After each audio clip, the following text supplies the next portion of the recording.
What's it like to play basketball overseas in Israel, professional basketball, when you grew up in New Jersey? That's our story today with Jehyve Floyd, and he's going to share it right now on Sports Spectrum.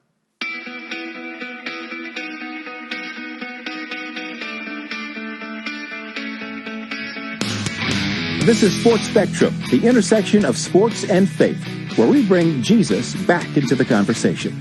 Here's your host, Jason Romano. Hey, everybody. Welcome to the show. I am Jason, and this is the Sports Spectrum podcast. You can find us at sportspectrum.com. That's the home base for all of our content here at the Ministry of Sports Spectrum. Devotionals, podcasts, articles, stories, all available for free at sportspectrum.com. And you know what else is free on the website?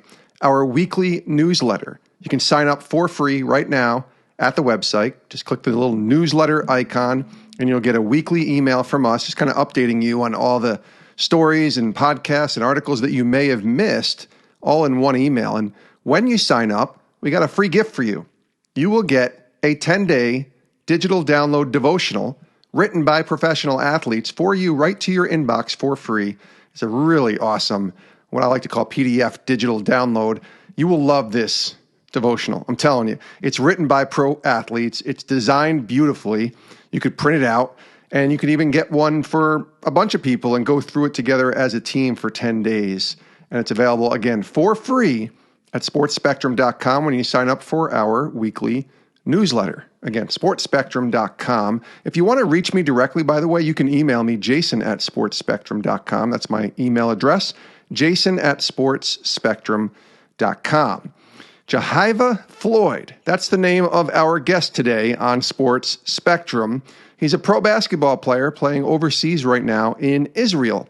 Played his college ball at Holy Cross in the Patriot League, where he was the Defensive Player of the Year in 2018 and 2019 in the Patriot League. As a senior in college, he averaged 12.9 points, 6.1 rebounds, 3.5 assists, and 2.4 blocks, shooting 67% from the field. That was third in all of Division I, and he's the all-time leader in career field goal percentage in the Patriot League. But he goes undrafted. He decides to play pro ball in the Greek Basket League, led the Greek League in blocks, and then moved over to the Israeli Premier League in October of 2020, and that's what he's doing right now. His season ends in June, and he joins us from Israel to talk about his experience playing professional basketball.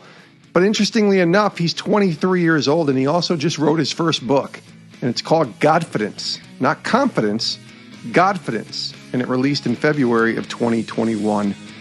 Jehyve Floyd, he's got a great story. I think you'll enjoy it. Take a listen here today on Sports Spectrum.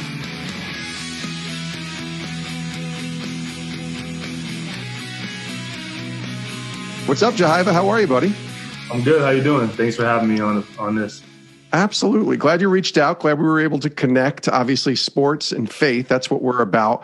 But I got to start with your name, because your name is spelled Jehyve. And I was going on, the web and looking and making sure I knew how to pronounce it. You were emailing me, this is kind of the pronunciation. And yet I'm still wasn't sure. And then when I asked you before we started recording, you said it was Jehyve. And I said, well, that sounds a lot like Jehovah. Right. Obviously a word you hear a lot in the faith circles. So what's the meaning behind the name? Tell us about that first as we get started. Yeah, I literally was born in the church. So my name comes from the Bible. It's Jehovah and Jireh put together. So, in the Bible, it's Jehovah Jireh, which means the Lord will provide. So I was named by my Nana.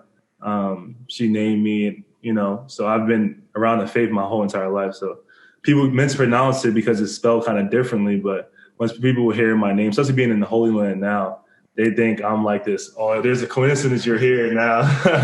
So I love that part of it. So, but it's a unique name, and I've always, took pride in it.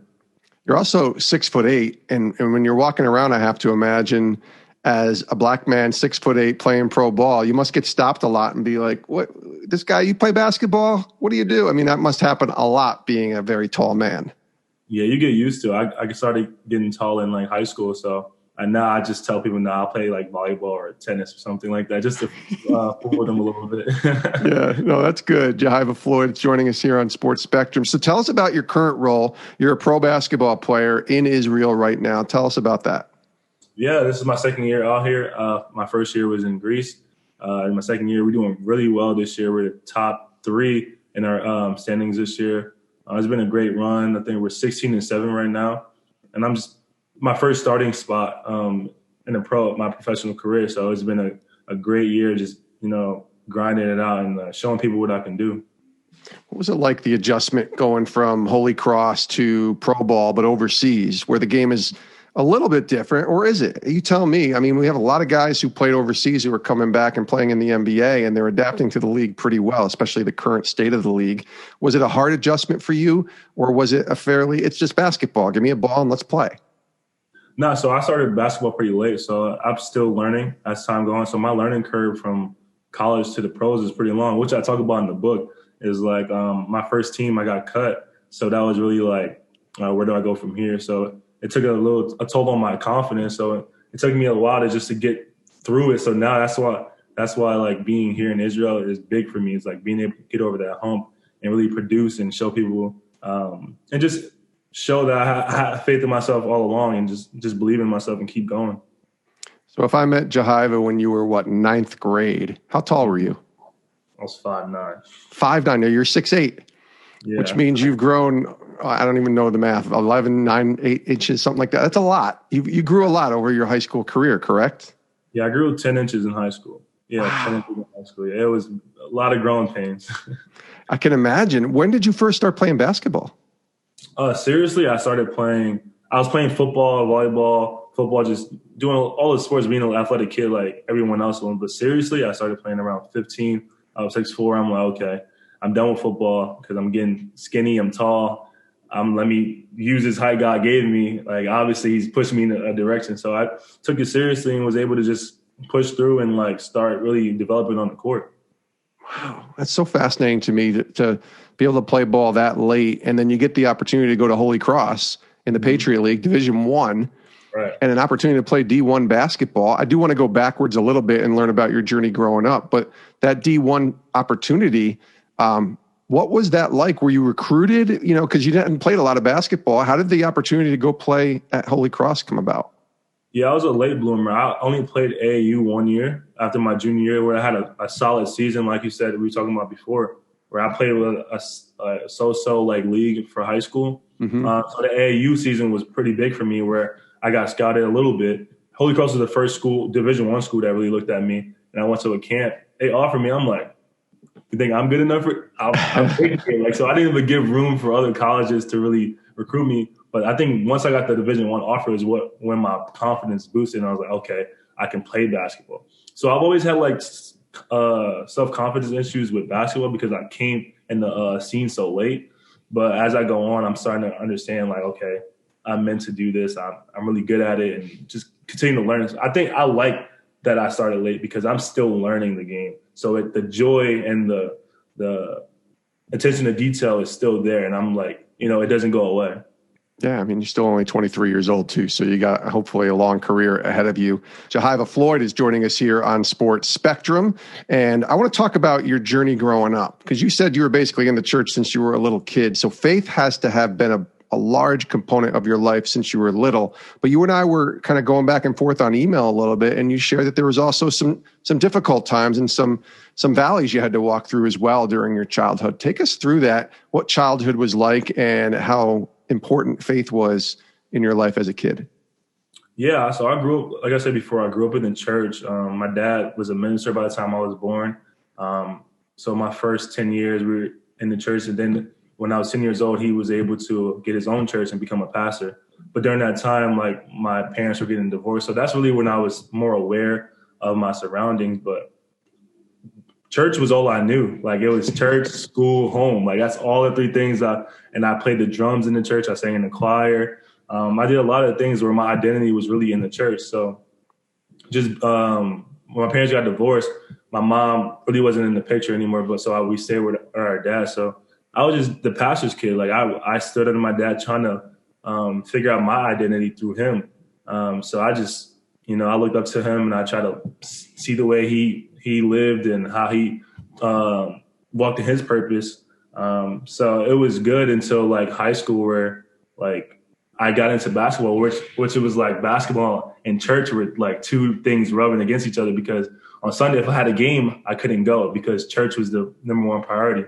So I think, like I said in the email, is like just pulling away from that. It was like either or. I couldn't find ways to like combine them. And now I'm getting older. I'm seeing platforms like Sports Spectrum and other platforms where I'm like, okay, I can embrace both sides and still be a child of God.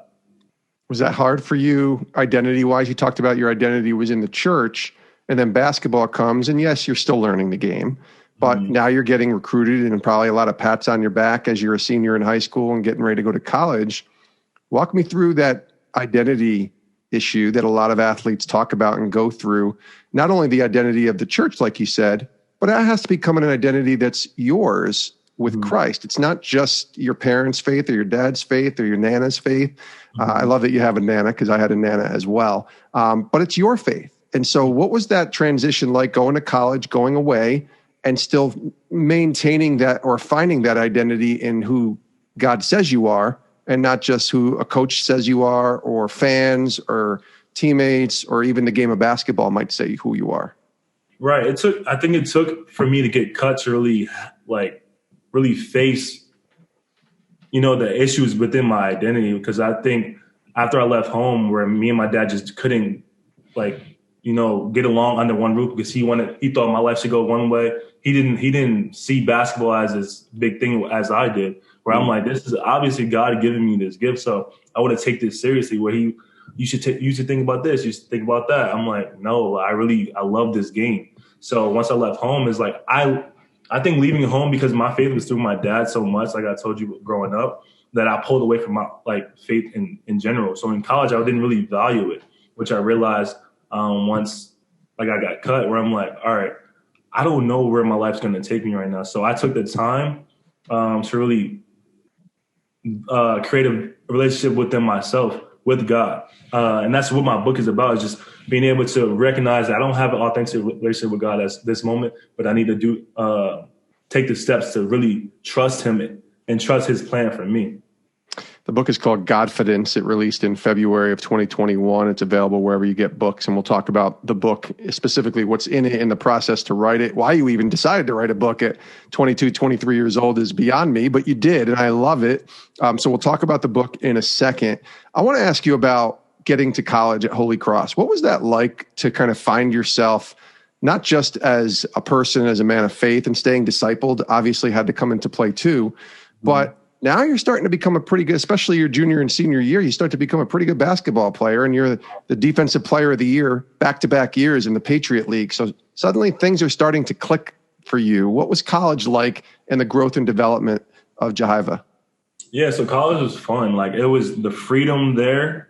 Coming from, talk about being a pastor's kid, there's very strict boundaries in what you can and what you cannot do. So I took full advantage of that once I got to college. But once I really sat down and realized that, okay, I'm here for 4 years. What can I do to make my experience better and the people around me better? So once I was able to focus on basketball and do what I needed to do, that's where I felt like I could contribute to the campus more than just basketball. And that's where just the morals and values that Holy Cross really instilled in us is be women and men for others.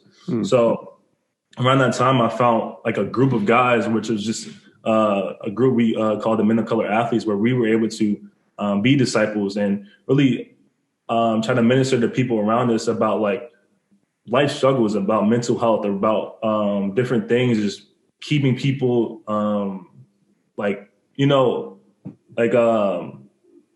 their spirits up, encouraging them as it's time, because college is rough for a lot of people, especially for first generation students. Yeah. Where we don't have people to look towards for help. So as we're trying to figure these things out by ourselves. So that was our little ministry, I feel like, just using faith and merging faith and mental health, and really just spreading the words and using our vulnerability and our platform as basketball and football players to really show the world that, we're human at the end of the day. So you graduate in 19, or you finish your college career in 19. You're the Patriot League two-time Defensive Player of the Year. You don't get drafted, but you go and play ball. You start in the Greek Basketball League. You leave the league in blocks. Then you go and you sign in the Israeli Premier League, which is where you are now. Right. Take me through 2020. Let's go back a little bit to March of 2020. Where were you when the pandemic hit? Where were you at that point? What were you doing? I was in Greece. In Greece. Okay. We were in like the tail end of our season, ready to, make the playoffs, and then COVID hit. And did it stop? And then did you stay there? I presume you didn't. Did you come back? Were you able to make it back? Yeah, I was able to make it back safely. I flew in, was able to be with my fiance then girlfriend, but be with her for a certain amount of time because it's just a long distance. But yeah, I was able to fly home. What was that like that last year then for you? So much uncertainty. Everything shut down. You also think about a year ago, the George Floyd incident happens, and suddenly you have a lot of racial tension that's going on and awareness that needed to be made across this country. As a Black man, as a follower of Christ, what were some of the things you were processing over the last year?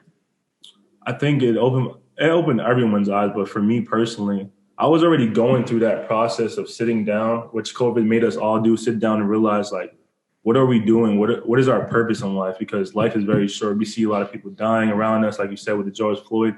And obviously being a Black man, of the work I've done in college, when I say men of color athletes, I've done several projects just expressing the struggles of being a Black person at a predominantly white institution, but also being a Black person in America. So at that moment, you're trying to, as an athlete, you're trying to see how can I lead? What are ways I can spread the message? So obviously social media is a big thing. So I just really took the project I did in college, because obviously I wanted things to really be prolonged and have longevity. So I was able to take that and just really promote it and give it to different colleges, where I've been able to speak to other colleges and tell them about ways they can fight racism on their campus. So at that moment, I'm just really trying to find ways I can help and just spread the message. And I know I went to school for sociology, so I have the knowledge for it. So I was just able to really be an educator for those who just didn't understand what was going on at that moment. How was your faith tested and challenged when you think back to a year ago? I tell people, there's so many different levels of what happens with your faith. Churches are shut down, right? So you're not able to really congregate the way at least we're used to. Mm-hmm. And you're watching it online, or you're doing it on Zoom, or very, very small gatherings. And then you have to challenge yourself, and realize you're out of control here. That God didn't complete control, because look what just happened. Right. And then you have to process and manage all the things that you just talked about as far as society and race and things like that. What was that faith component like for you when you think back to 2020?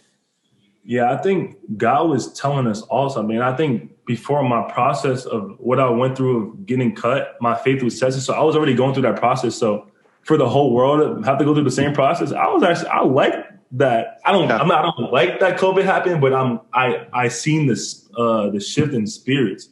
Yeah. So for example, when Kobe died, no one I think that was the start of everything for me. Caught everyone off guard too, right? Yeah. Everyone off guard. So we're for someone we saw as an idol to just die, we don't know how much time we have on this earth. Right. So it's we have to find ways to leave a legacy of not just money, material things, but love. Because all we really have is the people, and being overseas, I'm away from home. So I wanted to go home. So my faith was really I understand that God is in control, and I see what you're doing, and I'm trying to accept it. Obviously things got hard where I had to, stretch what I made over the season, but I was okay with it because I was already in that mindset from writing the book. I was writing the book before then. So I don't think my faith was tested during the COVID. It just was I'm glad I'm around the people I love, and I see what God is doing, and I'm accepting it. And I see everyone sporadically being fearful. I had to make a decision. Do I want to join them, or do I want to be different? So I think that was the biggest challenge. It just not keeping my distance, but understanding what I had to go through beforehand. So what's it like playing now in the midst of a pandemic? How has the pandemic affected the way, we hear about the NBA, they had their bubble, right? And then they had, a startup that was a little later, but there's still testing and protocols and masks and things like that. How about in Israel and playing in the league that you play in? What's it like during, which is still going on, this pandemic? Right. It came a long way. Before, we didn't have any fans. We got tested every now and again. We had to wear masks everywhere. But now Israel's done a good job. We've been shut down for a while, but now we're starting to open things back up. The vaccine is available here. I've gotten the vaccine myself. Now the games are full, like to a capacity, but we're having a bunch of fans now coming in. So over here, it feels like things are moving smoothly for COVID. The vaccine, I wasn't going to go there, but you brought it up. I got vaccinated as well. And I'm not here to politicize any kind of conversation, of course, but was that a no-brainer for you when it was an opportunity to get vaccinated, or was that something that you really had to think hard and long about as an athlete? Nah, I mean, the league basically told us if we didn't get the vaccine, we'd have to stay home.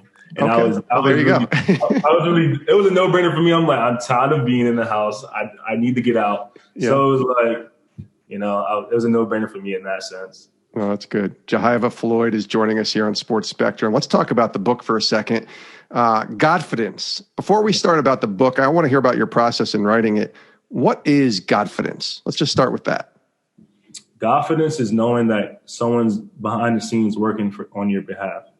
Mm-hmm. I think I put it in a good way, but for me, it's like self-confidence isn't enough. You need to understand that there's a divine power within you that's going to get you to where you want to go. And all you have to do is really honor God in the sense of living righteously, and all your blessings will fall to you. That's what I believe Godfidence is. I think it's a great title. I think it's a great kind of mindset, Godfidence, because it's important. You hear it in sports all the time. Got to have confidence in yourself. You got to have confidence. But I think Godfidence is an even better way to think about, okay, you got to have the confidence, but there's something else that you got to be connected with spiritually, man, that helps you and drives you and is working, like you said, behind the scenes for you. When does the idea for Jehyve Floyd to write a book take place? Are you thinking about this in college? Because you said you were writing this before the pandemic. When did that start taking shape for you? Yeah, so I've always wanted to share my story. I think going through divorce and how that affected me, and just not having the support from my family, just having to really hold on to basketball. Like, basketball was really an escape for me. And then getting cut from your first professional, it did a lot to me, where I'm like, I had no really confidence in myself. So I'm like, I had to start asking the question, why? And, going through high school and college, you're not thinking about your past. You're just trying to get to your destination. It's right. I'm here, but I'm still feeling a certain way. I'm still feeling empty. So that's where I really called on God, and really I needed Him to heal what was really, it was a burden on my heart. So just writing, during that moment of hardship and a dark space, I just started writing. And it was really an outlet for me. So I'm like, there's someone out there who's really feeling this way. So why not use my platform, and why not use my voice to really share with others? And I've read multiple books where I'm like, my story sounds similar. I read The Alchemist. I read Charlemagne the God's book, and I loved how honest and vulnerable he was. I'm like, that's who I aspire to be. So it's like, if someone else can do it, I can do it too. And I'm sure my story will impact someone else. And that's really all God wants us to do. And that's really all our purpose is about, is using the pain within and really turning it into gold. That's good. It's called Godfidence. People need to go get a copy. Godfidence, Godfidence, just like confidence, but Godfidence, and it's available. Jehyve Floyd is our guest, and he's the author of that book. And he joins us here on Sports Spectrum. Thanks, buddy. This was a lot of fun. Really appreciate you sharing your story. I can't wait to see the book as well. And I can't wait to see where God takes you. I mean, that's why I think about, you wrote a book at 23. You're going to need to write 3 or 4 more books, because your story is going to change here, my friend. And it's going to be fun to kind of watch you as you follow God's call to where He takes you. So thanks for joining us, my friend. Thank you for having me. I enjoyed this conversation. I love these conversations. And thank you. And many thanks to Jehyve Floyd for joining us here today on the show. You can give him a follow on Twitter, and you can look up his book on Amazon called Godfidence, which you can pick up right now. It's available everywhere books are found, and we'll be following his career as he finishes out this season playing pro basketball in Israel, and we'll see where God takes him next on this path of basketball and faith and writing and another book, it sounds like. So Jehyve Floyd is doing some pretty cool things at such a young age, and we wish him nothing but the best. We wish you nothing but the best as well. Thank you for tuning in. Please make sure you subscribe, rate, and review this podcast and tell someone. Heck, maybe even take the link and share it with someone that you know that loves Jesus and loves sports. That's what we're about here at Sports Spectrum. Thank you for listening again, and we'll see you next time right here on the show. I hope you all have a great rest of your day, and please do stay safe.